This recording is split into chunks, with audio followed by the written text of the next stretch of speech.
Subscribe Kepoin Tekno untuk tips dan info menarik seputar teknologi setiap hari. Banyak orang sekarang kalau milih HP, khususnya HP Android, ini cuman ngelihat detail specs dan murahnya harga.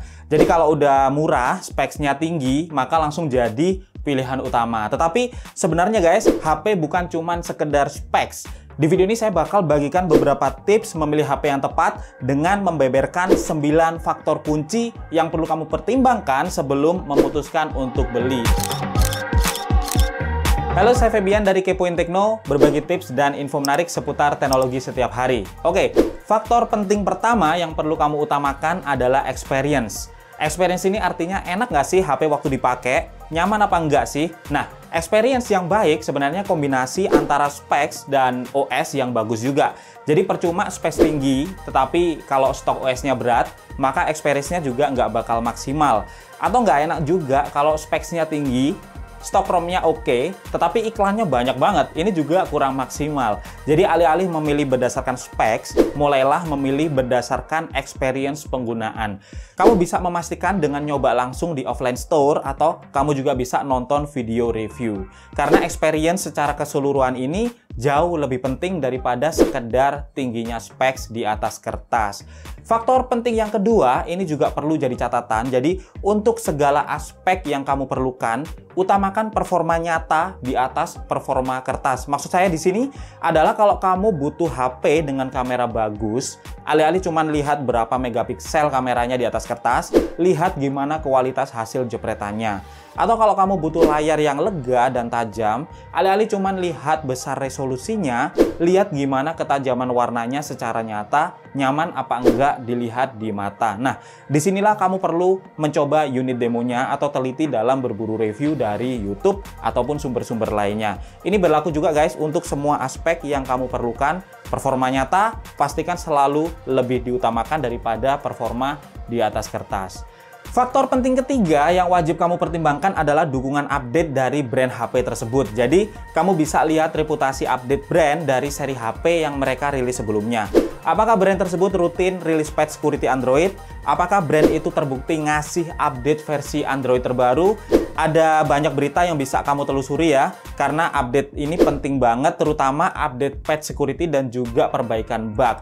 Jadi pastikan membeli HP dari brand yang punya dukungan update bagus dan responsif. Nah, ini faktor keempat yang saya dapetin dari pengalaman sewaktu beli Galaxy S8 dulu. Jadi HP yang keren, kemudian specs-nya mumpuni, kemudian layarnya bening, terkadang jadi ngeselin karena baterainya cepet banget habis.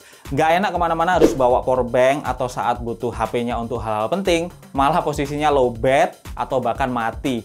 Karena sekeren apapun HP-nya ya, nggak bakal berguna kalau dalam kondisi mati, dan sekenceng apapun HP-nya juga bakal jadi lemot kalau dalam kondisi lowbat dan baterai saver aktif. Untuk itu, pastikan kamu memilih HP Android yang kapasitas baterainya mumpuni untuk aktivitas kamu. Kalau kamu sering aktivitas outdoor, pastikan pilih yang kapasitas baterainya besar dan cukup untuk memenuhi kebutuhan. Sekarang kan ada banyak banget ya pilihan HP Android dengan baterai awet. Ada yang 4000 mAh, ada juga yang 5000 mAh, atau ada juga yang meskipun baterainya ini kapasitasnya standar-standar aja, tapi tetap awet karena specs dan layarnya sesuai dengan kapasitas baterainya. Jadi, keawetan baterai ini juga penting banget untuk kamu pertimbangkan. Nah, yang kelima, ini juga penting tapi banyak diabaikan, yaitu dukungan servis dan garansi. Jadi, sejak belanja online menjamur ini, memang HP dan berbagai brand mudah dibeli dan ditemukan secara online. Tetapi sebenarnya nggak semua brand punya jaminan garansi dan service center yang luas di Indonesia.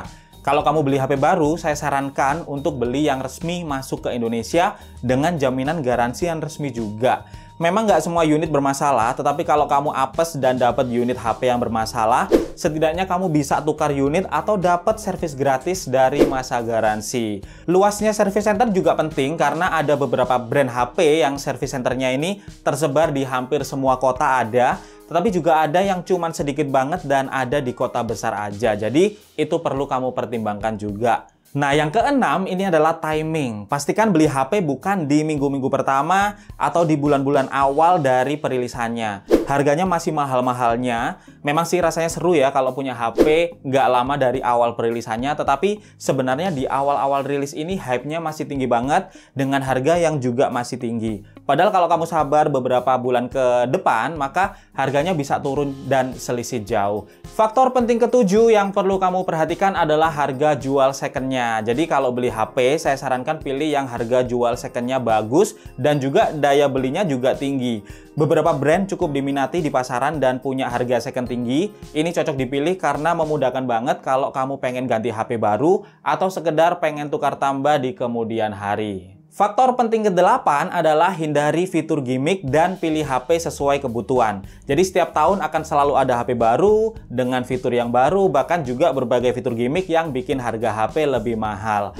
Kalau kamu jarang dengerin musik lewat speaker HP misalnya dan lebih sering dengerin pakai headset, maka nggak perlulah beli HP mahal dengan dual stereo Dolby Audio speaker. Atau kalau pengen HP sekedar untuk foto-foto aktivitas ringan ya, nggak perlu juga beli HP yang kamera belakangnya ada 4 dan sebagainya. Jadi intinya lihat dulu kebutuhan kamu apa dan cari HP dengan fitur yang sesuai. Maksimalkan uang yang ada untuk fitur yang dibutuhkan, alih-alih menghabiskannya untuk fitur ekstra keren yang sebenarnya malah jarang kamu pakai. Oke, yang ke-9 ini ada sedikit tips buat kamu yang hobi beli online supaya kamu bisa merasakan benar-benar experience-nya, nyobain performa nyatanya, enak enggaknya, daripada cuman sekedar lihat video review. Kamu bisa nge-mall ke offline store atau official store-nya, kemudian nyobain dulu HP mana yang cocok buat kamu, memastikan oke apa enggak, sesuai apa enggak experience-nya, dan kalau udah cocok, ketemu yang cocok, kamu bisa belanja online kalau emang lebih seneng beli secara online. Oke guys, itu dia 9 tips memilih HP Android yang tepat beserta faktor-faktor penting yang perlu kamu pertimbangkan sebelum beli. Sampaikan aja di kolom komentar kalau kamu punya tambahan tips lainnya, dan saya Febian dari Kepoin Tekno pamit dulu guys. Sampai ketemu lagi di video tekno menarik lainnya besok.